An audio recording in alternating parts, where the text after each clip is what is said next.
నువ్వు రహస్యమంది ఏడ్చినా ఆయన గమనిస్తాడు. నువ్వు బాత్రూంలోకి వెళ్ళి ఎవ్వరికి కనబడకుండా నువ్వు ఏడ్చినా ఆ బాత్రూంలో నువ్వు కార్చే కన్నీళ్ళని తన బుడ్డిలో ఆయన పడతాడు.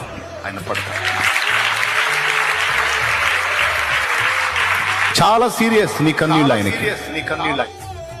హృదయం కదిలితేనే కళ్ళలో కన్నీళ్ళు వస్తాయి. నా బిడ్డ గుండె ఎంత బాధపడిందో, నా బిడ్డ ఎంత వేదన పడుతుందో ఈ సమస్యను బట్టి నా బిడ్డ కన్నీళ్ళు వస్తున్నాయి. కొంతమంది బయట కనబడరు, కొంతమంది రాత్రి వేళ పండుకొని దుప్పట్లో ఏడ్చుకుంటూ ఉంటారు, కొంతమంది దిండులో ముఖం పెట్టేస్తారు. ఎవరికి కనపడకుండా సాష్టాంగ పడి బెడ్ మీద పడి దిండులో ముఖం పెట్టి ఆ దిండు తడిచిందాక ఏడుస్తూ ఉంటారు.